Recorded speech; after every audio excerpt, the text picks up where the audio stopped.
morning students. Now open your English textbook, page number 22, unit 3, water everywhere, activity 3. So we are going to learn about activity 3 and activity 4. activity 3 only question answers है, 3 question answers है. जैसे वो उसको आपको ही लिखना है अपने आप, but I will send the photographs for 3 question answers. Just now I am sending you. और दूसरे एक्टिविटी 1 के 2 क्वेश्चन आंसर्स है, उसके भी मैं फ़ोटो आपको अभी थोड़ी देर में सेंड कर देती हूँ. Just now we are going to learn about activity 4, water boy part 2. Okay, just now yesterday I was explained you activity 2, water boy part 1, and just now we are going to learn about activity 4, water boy part 2. Okay, तो हमको आगे का जो है तो वो water boy के बारे में हमने थोड़ा पढ़ा था. आगे की स्टोरी अब मैं कंटिन्यू करती हूँ.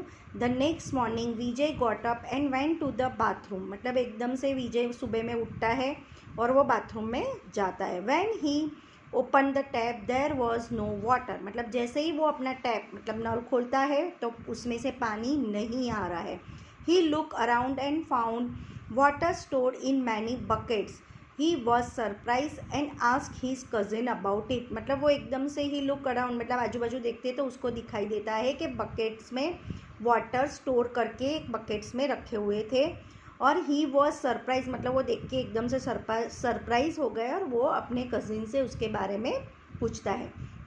हीज कज़िन राजेश, उसका जो कज़िन है Rajesh, explain that there was no water anywhere. उसको एक्सप्लेन करता है कि यहाँ पे एनीवेयर मतलब यहाँ कहीं पे भी पानी नहीं है. It had not rained for a couple of years and all the lakes had dry up. मतलब यहाँ पे कोपल मतलब यहाँ पे जो रेन बारिश हो रही है वो बहुत सालों से मतलब बहुत ईयर्स मतलब 1 ईयर से बारिश नहीं हो रही है. तो लेक्स जो होती है वो ड्राई मतलब सूख गई है. They had a depend on some water that came from one tap and they had to keep awake to see that they did not miss it as it could come any day and any time. Okay, मतलब यहाँ पे ऐसा नहीं है कि some water came from one tap. They है मतलब एक ही टैप में पानी आ रहा है तो आपको वहाँ से पानी लेना है और उसको मिस करना नहीं है. जो टाइम पे आता है उसी टाइम में पर डे में एक ही टाइम वहाँ पे पानी आता है तो उसी टाइम पे उनको पानी भर के स्टोर करना पड़ता है. दूसरी बार पानी नहीं आता है. Okay, last night luckily the water had come. मतलब उनका कोई फिक्स टाइम नहीं होता है तो लास्ट नाइट को लकीली यहाँ पे पानी आया था. And but it might be days before it came again. मतलब उसका कोई फिक्स नहीं होता कि कहाँ कौन से दिन को पानी आता है, पर माइट बी डे बिफोर एक दिन छोड़ के एक दिन आता है तो वो आ गया था. तो till then they would have to only use the water they had collected in the night. मतलब हमने फिर वो सारा पानी कलेक्ट कर दिया और उसको स्टोर कर दिया.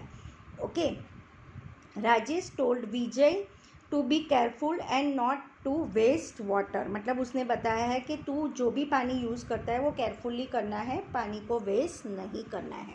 Okay, if the family ran out of water they would have to buy water from someone else and it was very expensive. मतलब वो उनकी फैमिली बताती है कि यहाँ पे रन आउट मतलब बहुत दूर जाना पड़ता है पानी लेने के लिए और कभी कभी पानी हमको पैसों से भी ख़रीदना पड़ता है. समवन एल्स मतलब कभी नहीं होता है. And it is very expensive मतलब वो बहुत ही महंगा होता है. Rajesh gave Vijay some examples for ways to use water wisely. मतलब राजेश उसको बताता है कि कैसे पानी का यूज़ करना है. He gave Vijay a glass of water and told him to use it for brushing his teeth. मतलब उसने एक ग्लास पानी दिया और बताया कि इसको आपको ब्रश करने के बाद यही एक ही ग्लास वाटर पानी का आपको यूज़ करना है, एक्स्ट्रा पानी नहीं मिलेगा, एक्स्ट्रा यूज़ नहीं करना है. Okay, He told Vijay to take a bath with a very small amount of water in a bucket. उसने एक छोटी सी बकेट में भी उसको नहाने के लिए, बाथिंग के लिए पानी दिया था. स्मॉल अमाउंट में उसी को यूज़ करना है, उससे ज़्यादा उसको यूज़ नहीं करना है. He told Vijay to save the water used for washing his clothes so it could be used again later. मतलब वो उसको कपड़े धोने के लिए, वॉशिंग के लिए भी कपड़े धोने के लिए भी पानी चाहिए, तो उसको पानी बचाना है, अगेन यूज़ करना है. ओके. Vijay was surprise. वो देख के सब विजय एकदम से सरप्राइज हो गया. He had never imagine that there could be a place where water was so scarce. His cousins laughed at Vijay and said, Vijay, you use too much water every day. मतलब उसको surprise हो गया कि उसको image ही नहीं हो रहा था कि ऐसे कैसे हो सकता है कि वाटर इज स्केयर, मतलब इतना कम वाटर मिलता है. तो उसका कज़िन हंसने लगता है और विजय को बताता है कि Vijay you use too much water every day, मतलब तू बहुत सारा पानी एवरी डे यूज़ करता है. Soon there will be less rain and you may have the same problems to that we are facing now. You should learn to save water, मतलब तू भी सुन ले, बारिश नहीं हो रही है तो ये पानी का प्रॉब्लम आता ही है, तो दैट वी तुझे भी ये फेसिंग करना पड़ेगा नाउ, क्योंकि you should learn to save water, तुझे भी पानी बचाना है. Water is so important to people that it has inspired art, songs and poems. यहाँ पे पानी की इम्पोर्टेंस बताइए लोगों को कि पानी के लिए इंस्पायर करती है, पानी के लिए इंस्पायर के लिए आर्ट्स भी होते हैं, सॉन्ग्स भी होते हैं एंड पोएम्स भी होती है. Here is a poem about water by Mary Oliver. Mary Oliver is a well known American poet who loves water. She lives near the ocean and writes many simple but beautiful poems. मतलब उसने बहुत अच्छी एक poem लिखी है, वो American poet है, उसने वाटर के बारे में बहुत अच्छी पोएम लिखी है और वो रहता कहाँ पे, ओशन के पास में रहता है, और उसने एक सिंपल से वे में ब्यूटीफुल पोएम लिखी है about the nature around her, मतलब पूरा नेचर उसमें कवर किया है. She writes about shore birds, water snakes, humpback whales and ponds and the harbor where she likes to take long walks. Okay.